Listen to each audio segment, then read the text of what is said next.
Ya, Assalamualaikum warahmatullahi wabarakatuh. Pendengar RRI Bau-Bau, kaum muslimin dan muslimah. Hari ini kita kembali hadir ya di acara khusus Ramadan, yaitu Mozaik Ramadan.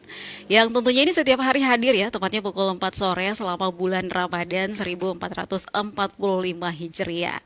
Dan di hari Ramadan yang ke-14 ini, hari ini kita sudah kedatangan ini salah satu budayawan Buton, ada Bapak Imran Kudus, SPD MSc.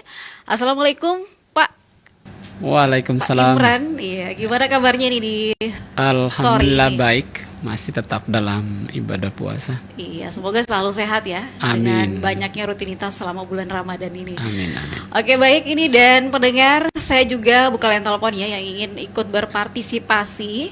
Ada yang ingin ditanyakan juga ini terkait tradisi malam kunut masyarakat Buton.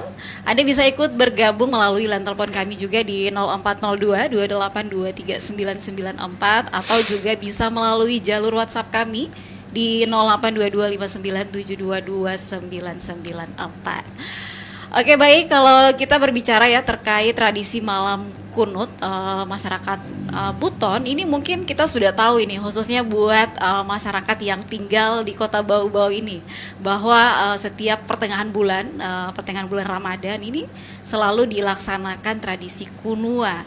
Dan juga saya mau tanya dulu ini ke Bapak,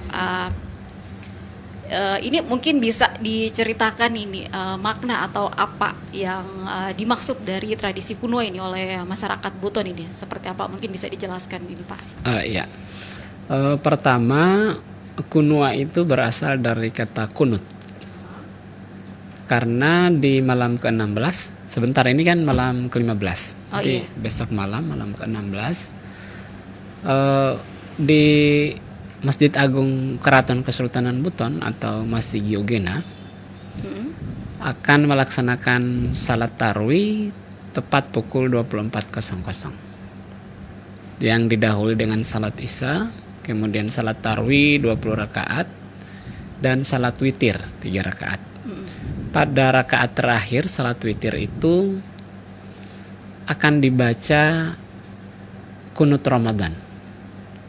Karena Rasulullah Shallallahu Alaihi Wasallam umumnya di pertengahan bulan Ramadan di salat-salat witirnya akan membaca kunut. Nah, itu dasar pertamanya. Kemudian tradisi ini dilanjutkan dengan sahur bersama di Baruga, di depan Masjid Agung Keraton Kesultanan Buton, dan di masjid-masjid lain yang ada di lingkup kota Bau-Bau yang masih tetap mempertahankan tradisi itu. Jadi rangkaian kegiatan ini disebut dengan Malona Kunua, dengan mengambil satu peristiwa penting di mana Rasulullah Shallallahu Alaihi Wasallam membaca doa kunut di pertengahan bulan Ramadan. Nah, itu juga masih di beberapa tempat di negara-negara Arab, di Saudi misalnya di Masjidil Haram dan Nabawi, itu juga dibaca doa kunut di salat witirnya. Tetapi masyarakat Buton tidak hanya memahami seperti itu. Mereka memahami bahwa selama bulan Ramadan ini memberikan gambaran proses penciptaan manusia. Proses penciptaan manusia sehingga di saat Idul Fitri manusia itu lahir sebagai seorang bayi yang suci. Iya, sudah bersih. Sudah bersih sesuai dengan fitrahnya. Jadi konsep ini dilandasi oleh pemahaman martabat 7 yang ada dan tiba di Buton di abad ke-17. Jadi konsep martabat 7 itu umumnya orang Buton memahami itu adalah produk dari para ulama di Buton. Tetapi itu sebuah proses yang panjang dari sebuah pemahaman yang dikemukakan oleh Muhammad ibnu Fadullah Al-Burhanpur, seorang ulama sufi yang berguru ke Mekah yang berasal dari India, yang mengemukakan tentang bagaimana proses penciptaan manusia dan mengemukakan bagaimana tentang keberadaan Allah Subhanahu wa taala. Jadi martabat ini bercerita tentang martabat ahdat, wahdat, wahidiyat, alam arwah, alam mithal, alam ajsam, alam insan. Jadi di bulan puasa itu dari malam pertama sampai malam ke-15 menceritakan proses kejadian manusia di mana keberadaannya dalam alam mithal. Kemudian malam 16 sampai malam ke-26 itu bercerita tentang proses kejadian manusia di alam ajsam. Kemudian malam ke-27 sampai 1 Syawal itu bercerita akan kelahiran, akan proses kejadian manusia di alam insan. Dan setelah selesai khatib berkhutbah, manusia itu sudah berada di alam kabir, artinya alam yang luas, alam yang nyata seperti keadaan sekarang ini. Jadi bagaimana para ulama di Buton memformulasi martabat 7 itu yang dikemukakan oleh Al-Burhanpur,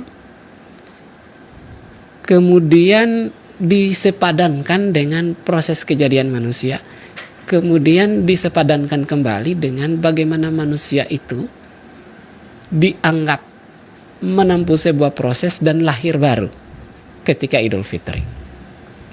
Kemudian kita kembali ke Kunua tadi. Di Kunua ini kemudian ada proses sahur bersama. Sahur bersama ini dihadiri oleh perangkat masjid keraton, pemerintah, dan masyarakat. Dahulu sebelum ada pemerintah daerah itu perangkat Kesultanan Buton yang terlibat di sana, dan kalau sultan bisa menghadiri, kalau tidak para pejabat yang lain, sebagai bentuk antara penghargaan perangkat masjid sebagai yang akan membicarakan dan mengemukakan tentang agama, dan pemerintah kesultanan yang bicara tentang pemerintahan. Artinya ini adalah sebuah momentum antara ulama dan umara untuk saling menghargai, saling memberikan masukan, dan saling memberikan pendapat. Artinya kesejajaran keduanya ada, dan masyarakat disertakan di sana untuk sahur bersama di malam yang berkah, di malam di mana Rasulullah SAW memilih untuk membaca kunut, yaitu di malam pertengahan bulan Ramadan. Dan itu semua tidak hanya di keraton, di masjid masjid yang lain seperti Masjid Kuba atau masjid di Sarawalio dan beberapa masjid-masjid lain yang masih mempertahankan tradisi itu. Masjid-masjid itu yang masih mempertahankan tradisi itu disebut dengan kalimbo-limbo gitu ya, dan itu masih tetap dilaksanakan. Kita bisa lihat di Masjid Lamangga, di Wajo, Kadolomoko, dan beberapa masjid-masjid yang lain. Jadi ini sebuah tradisi yang sangat tua sekali, yang kira-kira dia sudah mulai dilaksanakan tradisi ini sejak abad ke-17 itu, sejak era pemerintahan Sultan Dayan Ihsanuddin yang mulai mengadopsi martabat 7 sebagai sebuah sistem pemerintahan dan tata nilai bermasyarakatnya. Kira-kira seperti itu. Iya. Terus tadi untuk prosesnya itu dari masjid-masjid yang ada di Kota Bau-Bau ini, apakah ada perbedaan dari Masjid Keraton ini untuk prosesnya nih? Untuk proses sebenarnya secara umum tidak ada perbedaan yang signifikan, tapi ada yang membedakan. Yang membedakannya itu adalah perangkat masjid keraton tentu menggunakan kostum sebagaimana yang mereka gunakan. Terus kalau yang ada di beberapa tempat tetap menggunakan pakaian yang biasa aja gitu. Terus kemudian ada tata cara berjabat tangan antara perangkat masjid keraton dengan pemerintah atau dengan cara Kesultanan Buton di waktu dulu. Nah, jadi eh, kalau di masjid-masjid lain tentu tidak dihadiri oleh Sarab Kesultanan Buton dulu, atau saat ini pemerintah Kota Bau-Bau secara resmi akan menghadiri kegiatan yang ada di Masjid Keraton. Terus kemudian dari tata cara yang lain sebenarnya sama saja, tetapi di sana jauh lebih komplit. Jadi didahului dengan membaca doa awal, terus kemudian sahur bersama, kemudian membaca doa akhir, terus kemudian dilanjutkan dengan berjabat tangan dengan sistem tata aturan adat yang ketat. Karena perangkat masjid kalau salah berjabat tangan itu menjadi sebab pemakzulannya. Karena mereka memegang sebuah tradisi namanya sahabat talak. Sahabat talak itu sah kalau sebuah pekerjaan itu, sebuah kegiatan itu kalau tidak sah batal. Artinya kalau tidak benar salah. Oh gitu. Kalau salah itu menyebabkan pemakzulan dari perangkat masjid itu. Jadi kalau sudah seperti itu gimana itu? nanti setelah selesai Lebaran Idul Fitri itu akan dicopot gitu.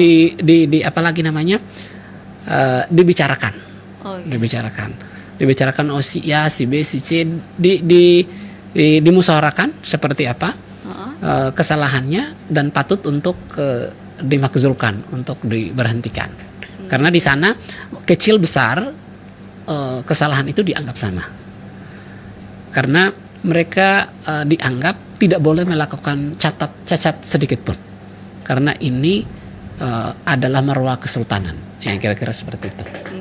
Jadi ini setiap selesai sholat Idul Fitri ini pasti ada perubahan lagi nih. Ada perubahan struktur dan setiap tahun kita melihat seperti itu. Pasti ada yang turun gitu. Misalnya di salat tarawih itu juga salam baca ayat. Beberapa malam lalu juga kita menyaksikan ada beberapa orang khatib yang jadi imam salat tarawih juga ada kesalahan membaca. Itu akan diproses. Jadi masyarakat punya hak sebenarnya. Ketika misalnya saya berkeberatan dengan itu sebagai jamaah, saya boleh datang ke Tunggul Naba untuk menyampaikan protes saya atas kesalahan itu. Dan itu tidak bisa ditutupi karena itu terbuka untuk umum. Jadi masyarakat yang menilai ini. Masyarakat yang menilai. Jadi mungkin sebuah jabatan yang dianggap dalam adat masyarakat Wolio sebagai sesuatu jabatan yang sangat prestise ya. Tapi di sisi lain jabatan juga itu tidak mengenal masa dan waktu. Sudah menjabat 1 tahun kah, 2 bulan, 3 bulan dan seterusnya. Karena setiap orang punya hak untuk menyampaikan keberatan dan itu terbuka. Dan sistem itu sudah dianut sejak ratusan tahun yang lalu. Jadi tiap tahunnya seperti itu. Ya, leluhur kita mengajarkan bahwa setiap orang punya hak untuk menyampaikan keberatannya pada hal-hal tertentu yang menyangkut dia dan menyangkut kehidupan bermasyarakat, beragama ataupun berbangsa di saat itu. Iya. Apakah ini cuma khusus di bulan Ramadan saja ini atau mungkin di hari-hari biasanya juga ini ada tim penilai juga nih masyarakat yang menilai? Hari-hari biasa iya, hari-hari biasa iya, tapi kan bulan Ramadan itu sesuatu yang disaksikan oleh banyak orang. Dan umumnya pertimbangannya tidak terlalu mempertimbangkan bahwa si A belum lama dan seterusnya. Tidak menjamin. Kalau di hari-hari lain mungkin ada pertimbangan-pertimbangan yang lain. Tapi ini karena disaksikan oleh banyak orang dan disaksikan oleh jamaah.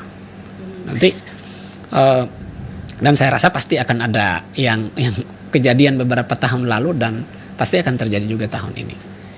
Dan itu bagian dari hidup bermasyarakat dari dulu ya, kita diajarkan untuk kemudian tetap masyarakat itu punya hak untuk menyampaikan pandangan dan pendapatnya. Mungkin jauh lebih demokratis gitu ya kira-kira.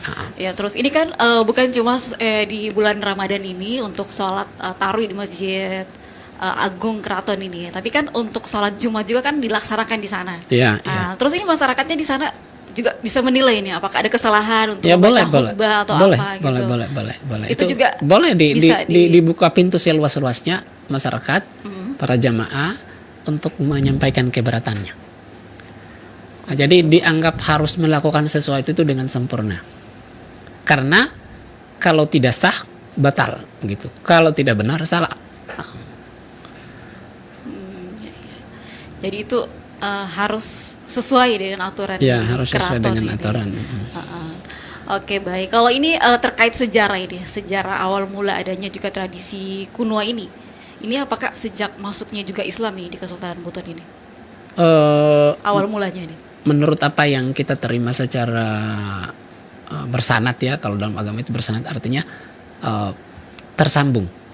Kita mendapatkan informasi itu dari sumber-sumber yang bisa dipercaya, dari para tetua, para pejabat-pejabat kesultanan dulu. Sejak era Sultan Dayan Ihsanuddin, sejak Martabat 7 itu menjadi landasan kenegaraan di Buton dan mencakup seluruh aspek kehidupan beragama. Nah, sehingga tradisi kuno ini tidak hanya persoalan membaca kunut dan bersahur, tetapi pada persoalan bagaimana memberikan gambaran tentang proses kejadian manusia. Dia berada pada fase alam ajsam. Dia pada fase yang dikemukakan oleh para ulama di Buton untuk fase pertengahan. Jadi ketika Martabat 7 itu diadopsi, tentu berjalan dengan sendirinya. Tradisi Kunua itu didasarkan dengan pemahaman Martabat 7 itu sendiri. Ya, kira-kira seperti itu. Jadi memang yang kita dengar seperti itu sejak Sultan Dayan Ihsanuddin. Sejak Tahun menjabat. 1600-annya, 610 ke atas gitu kira-kira. Sementara konsep Martabat 7 Al-Burhanpuri itu beliau itu kira-kira lahir tahun 1545 dan wafat 1610. Jadi di rentang itu di tahun 1600-an itu Buton sudah mengadopsi itu. Jadi waktunya tidak terlalu lama. Faham sufistik ini diadopsi oleh Kesultanan Buton dalam rentang abad yang sama, di abad 17. Iya, ya baik. Jadi itu tadi untuk sejarahnya awal mulanya ini adanya tradisi Kunua ya di masyarakat Buton ini. Terus tadi kalau seperti untuk tahapannya ini dalam tradisi malam Kunua ini di masyarakat Buton ini mungkin bisa lebih jelaskan lagi nih rinci-rinciannya ini. Jadi begini. Untuk tahapannya dari mulai jamnya ini habis itu sahur bersama untuk dia punya makanannya ini apa saja yang disiapkan. Jadi kita sekarang ini melihat bahwa ada degradasi nilai sebenarnya. Dulu beberapa puluh tahun yang lalu itu sangat dimeriahkan oleh seluruh masyarakat. Jadi masyarakat yang ada dalam benteng keraton khususnya dan sekitarnya akan mengikuti tradisi itu. Jadi dari beberapa hari kemarin itu sudah menyiapkan berbagai macam menu untuk isi talam yang dibuat di sana, dan menu itu sebenarnya dibuat khusus untuk kepentingan itu. Tapi bagi masyarakat yang kemudian tidak berkesempatan untuk mengikuti prosesi Kunua ini, mereka punya cara yang lain lagi. Mereka punya cara sebelum proses Kunua ini, mereka melaksanakan harwa sebagaimana mestinya di rumahnya masing-masing dalam rangka memeriahkan Kunua ini. Nah, kalau yang mengikuti Kunua, jadi dipersiapkan talamnya, kemudian diisi dengan berbagai macam kuliner, mulai dari lapa, terus kemudian manu nasuwolio, kemudian berbagai kuliner-kuliner yang lain. Itu disiapkan kemudian diatur dalam talam itu sesuai ketentuan adatnya, bahwa posisinya di tengah, posisinya di samping, jumlah misalnya ubi gorengnya, pisang gorengnya, palunya, baruasanya, wajenya, ya itu punya aturan tersendiri berapa jumlahnya, di mana ditempatkan. Ini maksudnya tergantung jabatannya atau gimana? Tergantung jabatannya. Biasanya kalau di upacara-upacara adat, ada kan yang makan itu satu talam satu orang, namanya songo. Kemudian ada satu talam 2 orang, namanya ruam yaka. Tetapi dalam prosesi ini setiap orang boleh membawa talang sendiri dan makan sendiri. Artinya hanya isinya yang berbeda. Biasanya kan kalau kita ke Harwa ini ya, satu talam 2 orang buat masyarakat biasa macam saya misalnya atau yang lain. Tapi di saat saya ingin menghadiri itu, saya bisa bawa talam sendiri dan saya makan sendiri. Oh, dari rumah. Dari rumah seperti itu.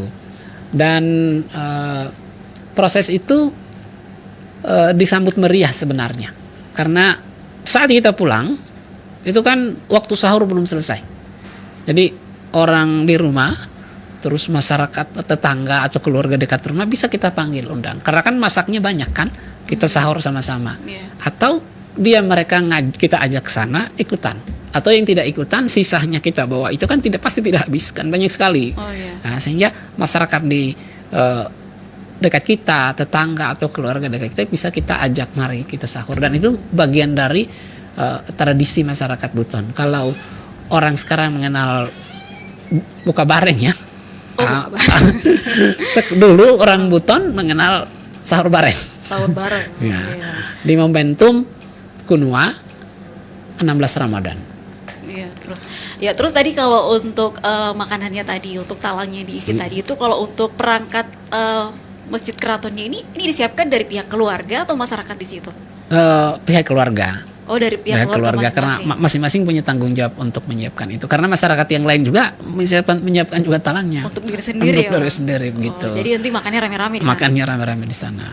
Sama seperti dari pihak pemerintah juga. Iya, sebagai bentuk satu kesatuan pandangan pendapat antara pemerintah, masyarakat dan perangkat masjid. Jadi mereka berkumpul di situ sebagai sebuah simbol kami satu kesatuan loh. Kami punya pandangan yang sama. Kami masyarakat yang tidak bisa dipecah belah. Jadi ada nilai yang ditanamkan di sana antara ulama, umara dan masyarakatnya untuk duduk bersama, satu momentum bersama, satu pemahaman yang sama. Nah, itu nilai yang terkandung di dalamnya, sehingga kita sebenarnya diajak bahwa persatuan antara ulama, umara dan masyarakat itu adalah sesuatu yang masih harus terus kita tegakkan. Baik. Terus tadi ini masalah talang tadi untuk makanannya isi talangnya kan tadi katanya berbeda ini untuk isinya, untuk jumlahnya katanya. Ini tergantung dari mungkin jabatannya tiap-tiap itu pejabat di keraton ini, keraton Buton. Itu kalau untuk jumlahnya itu seperti apa ini? Jadi begini, ini yang unik. Jadi kita mulai Sultan ya. Sultan. Sultan itu, jadi di dalam menyusun Undang-Undang Martabat 7 atau dalam naskah itu disebut dengan Sarnawaliyo atau Asrarul Umrai fi Adatul Uzrai dalam bahasa Arabnya. Itu undang-undang itu diambil dari 2 pokok pemahaman. Satu pemahaman akidah Ahlus Sunnah wal Jamaah yang dikemukakan oleh salah seorang imam besar yang menganut faham sifat 20. Sifat 20 itu sifat Tuhan yang kemudian dipikirkan oleh manusia, yang bisa masuk di akal manusia. Seperti wujudnya adalah seperti sifat wujud, qidam, baka, muhalifatul lil hawadis, qiyamuhu ta'ala binafsi, wahdaniyah dan seterusnya. Ada 20 sifat. Kemudian martabat 7 bersama sifat 20 itu masuk sebagai sebuah dasar pemahaman kenegaraan. Jadi dipilah dia, dijabarkan dia yang tadinya pemahaman keagamaan menjadi sebuah pemahaman undang-undang pemerintahan. Jadi dia ditransfer dia. Kemudian tidak sampai di situ. Sifat 20 itu Sultan akan mendapatkan angka 12 dan Sapati atau Perdana Menteri akan mendapatkan angka 8. Jadi jumlahnya 20 semua. Jadi 12 ini kemudian termanifestasi di dalam jumlah kuliner yang dia punya. Onde-ondenya 12. Terus kemudian ubi gorengnya 12. Terus kemudian barwasanya 12. Jadi dia termanifestasi dengan pemahaman sifat 20 yang sudah jabarkan. Jadi itu satu kesatuan yang utuh. Artinya dia tidak berdiri sendiri. Nah, kemudian pindah di para pejabat yang lain. Para pejabat yang lain misalnya pejabat tinggi, imam masjid keraton, dan lakina agama misalnya onde-ondenya 10. Yang tadinya 8. Terus kemudian dalam proses yang panjang dalam penyesuaian adat dan istiadat masyarakat Buton menjadi 10. Jadi itu diatur. Kalau masyarakat biasa macam kita misalnya barwasanya mestinya sultan tadi kan 12, kita 6, setengah dari dia. Oh, setengahnya. Begitu. Jadi itu diatur semua. Misalnya ayam, manuna suwolio ya ayam. Oh, ayam. Kalau para pejabat kesultanan itu 3 kalau masuk ke kita masyarakat biasa cukup 1 potong. Oh, gitu. Gitu. Jadi ini ternyata selama ini si Talang itu kalau untuk pejabat yang lebih tinggi ini agak banyak ya isinya agak banyak isinya. Masyarakat biasa. Sebagai simbol saja, walaupun kan tidak mungkin makan sebanyak itu. Oh iya betul. Cuman dia punya makna akan besarnya tanggung jawab yang dia emban. Bukan banyaknya yang dia makan, tapi banyaknya tanggung jawab yang diemban. Jadi sesuai itu. Sesuai itu, dan itu masih tetap dijaga ketat sampai saat ini. Jadi sampai saat ini masyarakat Buton masih melaksanakan itu. Masih melaksanakan itu. Walaupun terjadi beberapa degradasi ya. Perubahan. Misalnya kita saat Haroa itu juga harus dipahami bahwa mesti harus ada penguatan kapasitas budaya yang ada dalam masyarakat kita. Misalnya orang Haroa talangnya cukup 1, setelah itu makan di prasmanan, kan hilangkan nilainya, ya kan? Ya. Jika itu kita mau bawa dia ke dunia yang lain, misalnya ke pariwisata misalnya, ngapain orang datang hanya untuk makan di atas meja gitu kan? Orang mau datang duduk bersila, mau menikmati wisatanya sebagai sebuah wisata gastronomi misalnya, wisata kuliner misalnya, yang penuh dengan tradisi dan budaya dan tata cara. Itu kan yang menarik. Tidak hanya makanannya saja, tapi penuh dengan tata cara, penuh dengan aturan, dan penuh dengan filosofi. Itu kan sesuatu yang menarik yang akan bisa kita tunjukkan kepada masyarakat luas. Ini loh, kami punya modal budaya yang bisa membangun sektor kebudayaan dan sektor pariwisata. Oke, terus ini tadi terkait makanannya ini, dan ini untuk tempatnya ini, wadahnya ini, talangnya. Kan biasa saya lihat itu ada yang kayak terbuat dari rotan ya. Rotan atau bambu. Yang punya penutup lalu ditutupkan pakai kain. Seperti itu. Ada juga yang pakai kuningan ya, talangnya, ada kakinya itu. Itu ada perbedaan juga itu. Nah, biasanya kalau perangkat masjid keraton itu menggunakan yang terbuat dari bambu atau rotan, namanya kapapore. Kapapore, yang punya penutup. Kapapore itu asal kata pore. Pore itu maksudnya penuh, sesak, tidak ada ruang sedikit pun. Jadi di dalam kapapore itu akan dimasukkan banyak sekali kuliner, mulai dari lapa, orang sekarang menyebutnya lapa-lapa, tapi namanya lapa, yang dibuat dijejerkan sesuai dengan keliling kapapore, kemudian berbagai macam kuliner yang lain dibuat pore. Maksudnya pore itu tanpa celah. Pore. Jadi kapapore maksudnya wadah untuk menyimpan kuliner, sajian kuliner yang penuh sesak, yang tidak ada celahnya sedikit pun. Kalau di talam yang dari kuningan lain lagi cara isinya. Kalau kapapore itu punya tata cara yang mengisinya juga yang berbeda. Iya. Terus itu kalau yang menggunakan itu apakah harus perangkat keraton atau masyarakat umum tidak boleh menggunakan itu? Selama yang kita saksikan ini perangkat, memang adat sudah membaginya begitu, bahwa perangkat masjid keraton menggunakan kapapore. Berbeda memang di beberapa wilayah-wilayah yang ex Kesultanan Buton yang kita sebut masyarakat KDI, macam di Siompu, di tempat lain juga mereka punya aturan tersendiri. Kalau kita lihat misalnya di Siompu itu mereka juga dalam kegiatan-kegiatan adat menggunakan kapapore. Oh gitu. Jadi bukan cuma di wilayah keraton saja ini. Bukan cuma di wilayah keraton, tapi di wilayah keraton punya aturan tersendiri, di wilayah KDI juga punya aturan tersendiri. Jadi itu uniknya Kesultanan Buton. Ketika ada aturan yang ada di daerah tertentu, ada tradisi yang ada di daerah tertentu, keraton tidak memaksakan kamu harus ikut saya, tidak. Tetapi mereka malah didorong untuk menjaga tradisinya. Harus dijaga, dilestarikan budayanya ini. Oke, baik. Ya, kita jeda dulu ini. Kita hadirkan dulu beberapa lagu religi dan tentunya kita masih kembali bersama Pak Imran Kudus dan kita masih membahas juga ini terkait tradisi malam kunut masyarakat Buton. Dan untuk itu kami harapkan terus dengarkan kami dari Bau-Bau di 97,8 MHz. Ramadan bersama RRI. Harmoni, satukan hati. Oke, baik, masih di 97,8 MHz radio kesayangan Anda, tentunya dari Bau-Bau, masih di Mozaik Ramadan. Dan kita buka line telepon ya untuk Anda yang ingin berpartisipasi, ada yang ingin juga ditanyakan sama Pak Imran Kudus. Silakan saja bergabung di line telepon kami di 0402-282-3994 atau juga Anda bisa ikut berpartisipasi melalui jalur WhatsApp kami juga. Baik, saya kembali ke Pak Imran ini. Ya. Ini Pak, untuk makna kunut ini dalam kehidupan sosial masyarakat Buton ini Pak seperti apa ini? Mungkin bisa dijelaskan juga ini.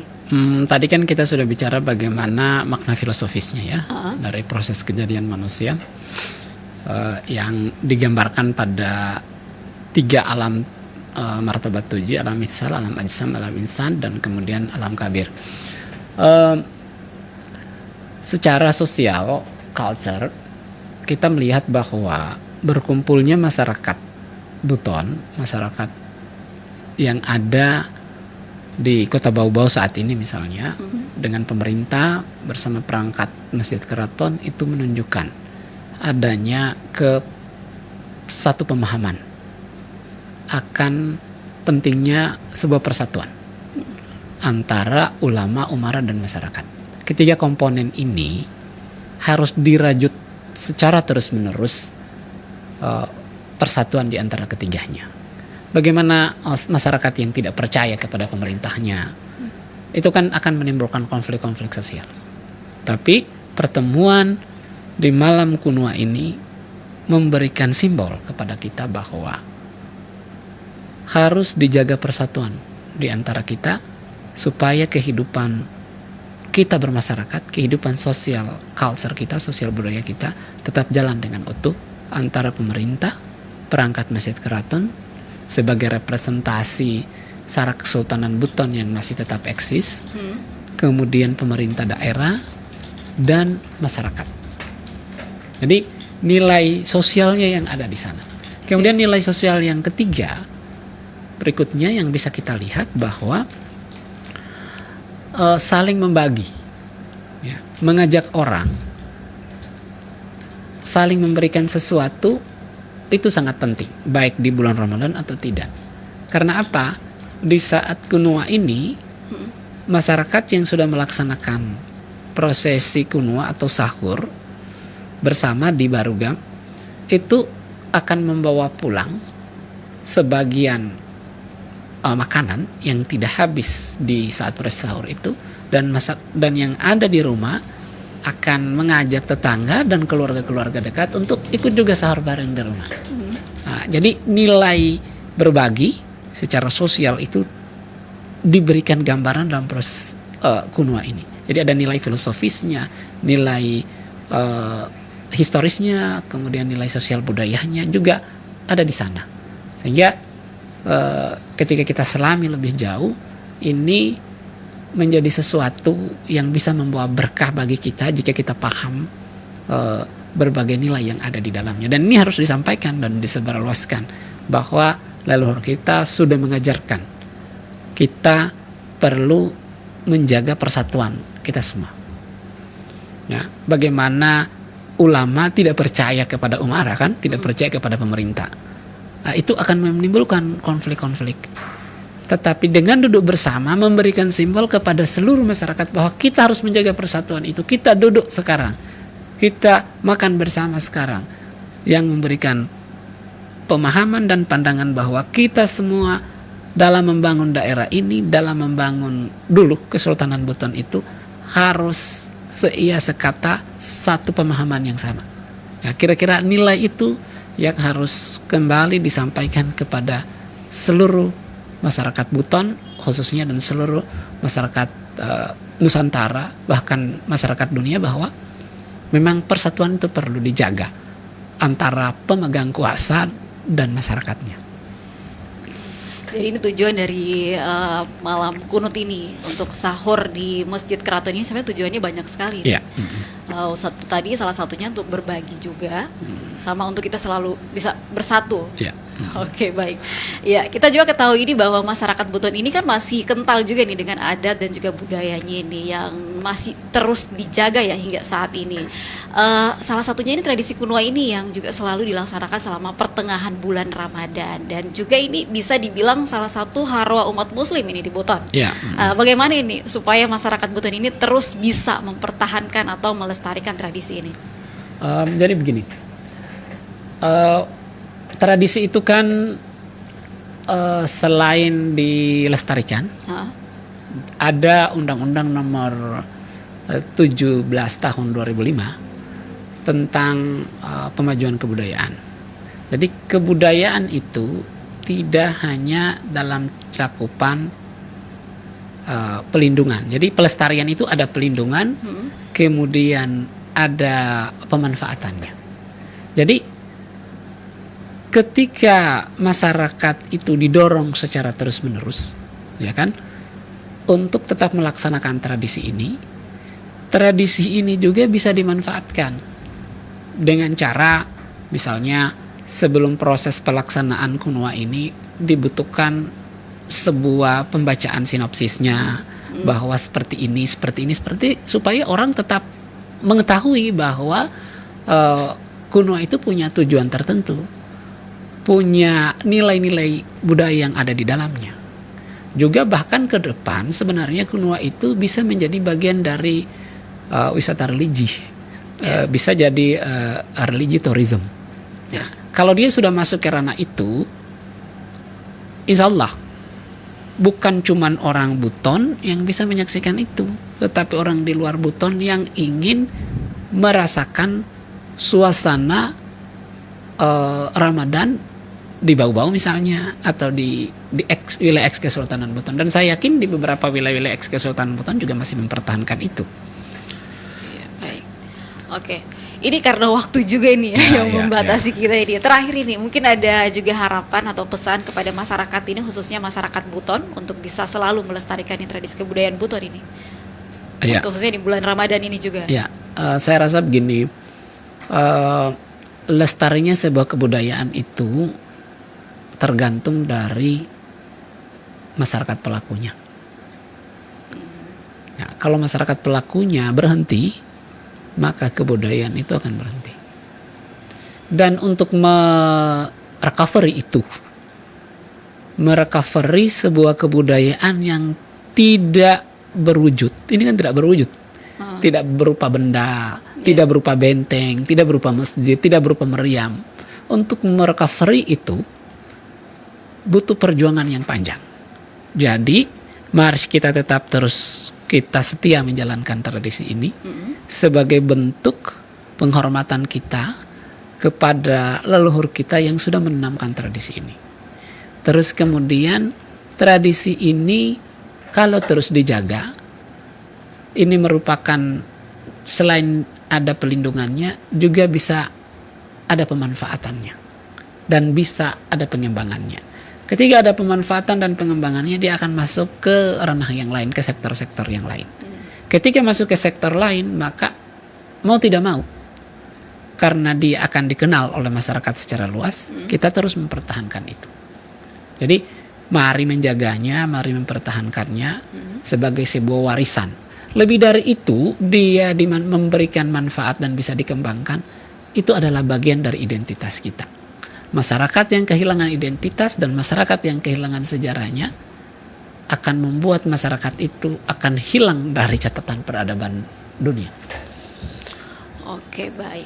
Iya, terima kasih nih Pak Imran Kudus Ya, sudah sama-sama. meluangkan waktunya ya untuk datang di studio RRI Bau-Bau. Semoga Pak Imran Kudus ini selalu sehat ya, agar Amin, ibadahnya juga amin, ini lancar amin. di bulan Amin. Ramadan ini. Baik pendengar, demikian sudah Mozaik Ramadan edisi hari ini. Saya ingatkan kembali ya, jangan lewatkan selama bulan Ramadan kita punya acara khusus Ramadan setiap hari pada pukul 4 sore. Sampai jumpa kembali. Wassalamualaikum warahmatullahi wabarakatuh.